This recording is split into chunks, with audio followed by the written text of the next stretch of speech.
Hey everyone, welcome to In-Home Life Groups. We're thrilled that you're here. A couple of announcements. One, CIY Move registration is open and registrations are creeping up. We're already at 65%, possibly by now 70% capacity.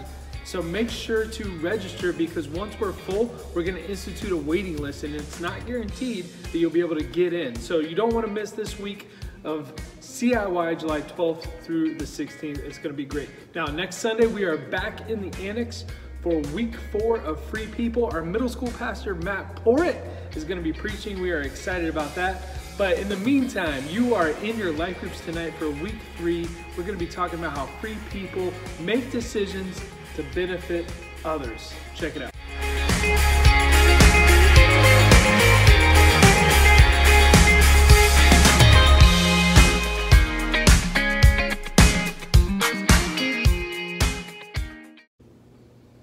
What makes your life more convenient?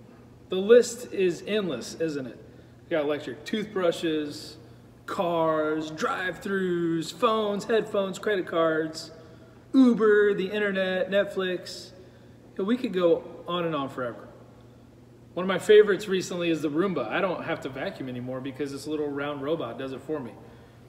I also enjoy my Apple Watch. It's completely unnecessary, but it's convenient. Let's be honest, the world we live in is all about convenience. And the world in 2041 will be way more convenient than 2021. Just like the world we live in now is more convenient than 1990 or 1970 or 1570. It's almost as if the mission of the world is to increase the convenience of the people. Nicer things equals more technology, equals more convenience, more comfort. But here's the truth. Truth is, convenience costs something. It's awesome, but it always costs something. It may not cost you, but it may cost somebody else. Your convenience may cost somebody else. You might love those fancy movie theater recliners, but you know, over the last several years, your ticket price has gone up a few bucks because of it. Or what about that electric toothbrush? It's great, right? It's gonna make your teeth a lot cleaner with a lot less effort, but those things are pretty pricey, cost something. Other times our convenience might not cost us anything, but cost other people things.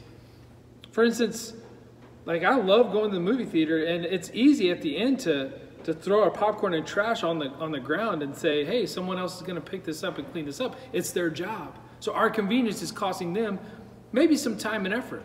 It saves us energy and it's convenient, but it's making someone else do work, right? So depending on what you're doing and where you're going, your convenience may cost you, it may cost someone else.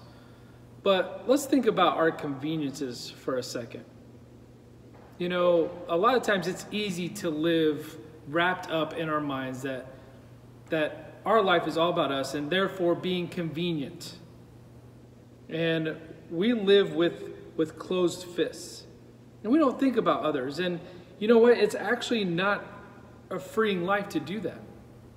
We may go out of our way to be convenient for us, when Jesus tells us it's actually better to be convenient for other people, to live for other people's convenience, to help other people, to serve. And I'm not saying you shouldn't want to put your feet up and order something you like and let someone bring it to you. You know, there's some great things with some convenience. And there's nothing wrong with having convenience in our life. But when all you do is live for your own convenience, then I believe that you are missing out on what God has called you to do. You are not living in the freedom of Christ. Here's what I want us to do. I want us to maybe pull out of our pockets or something, an object that is special to us. Maybe an easy thing would be your phone. Just to pull out your phone and to hold it in your hands for a second. Now, here's what I want you to put that phone in front of you, maybe on the table in front of you or the floor in front of you. Now, close your fists. Clench them tightly. All right, let's see those fists. Clench them tightly. Now go ahead and try to pick up that one item that you put down in front of you. Try to pick that up. It's not easy to do, right? It's not easy to pick something up with closed fists. And an easier way to pick that up would be what? I don't know, open your hands and just go ahead and pick that up, right? You see, so often we are going through life with clenched fists because we are holding so tightly onto all of our conveniences and all of our comfort that we don't want to let go of anything. And we can't serve others. We're not in a position to serve others because our hands aren't open. But Jesus says to open up your hands, to love other people. That we need to be open with our time, to serve others. We need to be open with our stuff and to give freely. But also be open to everyone. To not just walk through life with clenched fists, holding on to everything that we think we are owed. Think about who you want to be, and think about who you want to be around.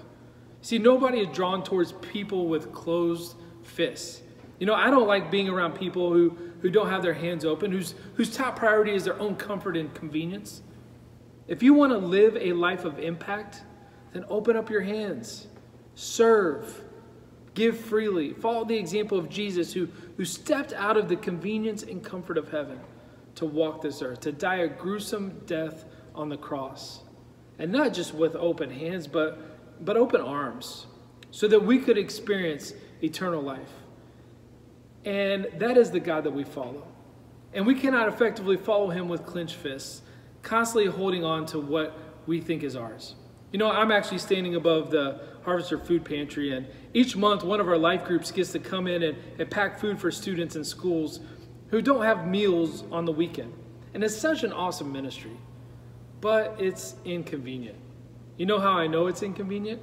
Because each month when it's a life group's turn to pack, it's difficult to get you to show up. You know, it's a Wednesday night for 45 minutes, and it's competing with school and sports and homework and work and Netflix and friends. And honestly, it's just competing with everything we're holding on to. Everything that we think is ours. And the truth is, serving is inconvenient, and loving others is inconvenient. And sometimes we have to open up our hands and notice that freedom comes when we make the decisions that benefit others. So how can you notice the needs of others around you this week? How can you walk through life with open hands and not closed fists? Not holding on to all the convenience you think you're owed, that you're living for, and it actually becomes a prison because you fight so hard to stay convenient and comfortable. When God's saying, open your hands and look out towards others. I hope you have a great group tonight as you talk about being free in Jesus is about making decisions that benefit others. Have a great group.